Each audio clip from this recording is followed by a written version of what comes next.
You want to know how to stop being ghosted? Here's the reality about ghosting that nobody talks about. Research shows that a lot of people ghost not because they don't care, but rather because they do care, in fact, too much. They're trying so hard not to be jerks that they're hoping to spare your feelings by not rejecting you outright, and so they end up ghosting you. They think that disappearing is the kinder option. So if ghosting often comes from a place of wanting to protect you, then the best way to stop it from happening is surprisingly simple. Signal to the other person that you're totally okay with rejection, that you can handle it and it won't affect you. When they believe this, then rejection suddenly feels like the kinder move and ghosting loses its appeal. So if you want to know how to stop being ghosted, stick around. Now, it might seem like two bad choices. Either you get rejected or you get ghosted. But the reality is that rejection is inevitable at work, in your personal life. In fact, one mental model for rejection, especially in your professional life, is that it's evidence that you gave it a try. So, what if a potential customer or employer said no? It happens all the time, but without trying, you would have certainly missed a potential opportunity. So, it's not possible to avoid rejection. Rather, it's a question of what kind of rejection is better for you. Now, there are three big reasons why it's genuinely better to be rejected than to be ghosted. The first reason is that you get closure. Rejection gives your brain a clear ending. There's no wondering or checking your phone for an email or a text in the hope that you might have gotten a reply. Uncertainty is one of the most stressful things that we experience. It's actually worse sometimes not to know than to get bad news. Closure lets you process and move on. The second reason is that your healing process is much shorter. Being rejected and ghosted both sting at first, but rejection lets you rebound a lot faster. Research shows that all of us have something called the psychological immune system. This is how we react when something bad happens to us. We rationalize it and deal with it so that our emotional state is back to normal as soon as possible. Ghosting keeps you in limbo, and so it doesn't let our psychological immune system start its work. With direct rejection, we can actually recover our emotional balance a lot sooner. The third reason is probably the most important one. With rejection, you get actual feedback. When somebody tells you that it isn't clicking for them for a reason, you walk away with real information. Maybe it's the timing that's wrong, maybe it's a mismatch in values, maybe your business offer is not good enough, maybe it's something you can tweak next time, maybe not. But this feedback is gold. It's so important for developing and learning and getting better over time. This is true in client conversations, negotiations, job interviews, dating, almost any relationship.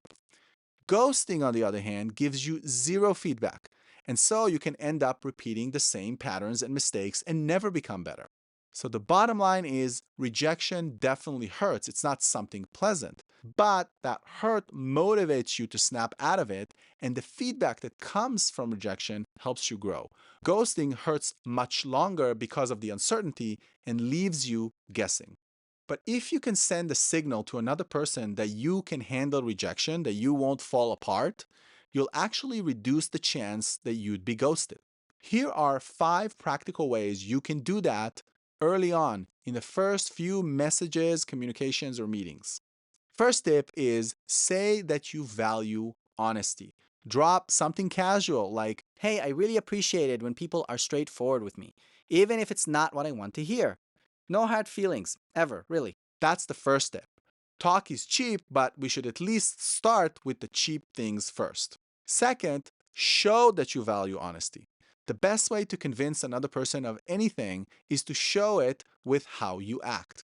When you get criticism from another person, do not be defensive. Try to sincerely understand it. It's okay to disagree with criticism, but it should be after you've shown the other person that you took it seriously. If the other person sees that you can handle criticism, they'll know that you can also handle rejection, and thereby you'll achieve your goal. Tip 3, share a story from your past. Another way to show that you can handle rejection is to share a successful experience like that. For example, I got turned down for that promotion last year, and it was actually the best thing that happened to me because it forced me to level up. that's an example of being able to handle rejection really well. A quick anecdote like this shows that you've survived rejection before and came out even stronger. Tip number 4, give them an easy way out in the moment. If the vibe feels like it's fading, it's okay to give them permission to reject you gracefully. For example, you can say, Look, if this isn't clicking for you, just let me know. I'm good either way. the point is, you're giving them the permission to tell you no without feeling guilty. Tip number 5, project quiet confidence. Keep your energy steady and independent. Don't overinvest early in the relationship. That's a big red flag. It shows that you're desperate. And don't follow up too frequently. Also shows that you're desperate. Don't get too emotional when the relationship progresses. That also shows that you're desperate. Just keep living your life, focusing on your goals. This is true whether this is a professional relationship or a personal relationship. When someone sees that you're not fragile, that you're independent, that you're confident, their fear of crushing you by rejecting you disappears completely. So here's the takeaway. If rejection is something you don't consider as a possibility, or if it's something you just don't talk about to other people, then paradoxically, you're increasing the chances of being ghosted. But if you clearly signal that rejection is something you can handle, it's something that's okay with you, it's something that you're not going to collapse over, then people are far more likely to be honest with you instead of ghosting you. Now, I know people might seem like weasels by ghosting, but it's important to remember that we're not perfect either. All of us have probably ghosted other people. And a lot of the time, it happened because we didn't want to hurt their feelings.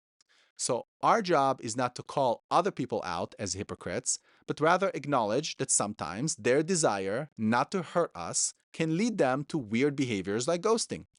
The key is to turn their motivation not to hurt us to our favor by framing rejection as the kinder thing to do for us than ghosting us. So try one of these tips next time you're talking to somebody new, whether you're networking or a potential client or even dating, and watch how much more direct those people will become with you.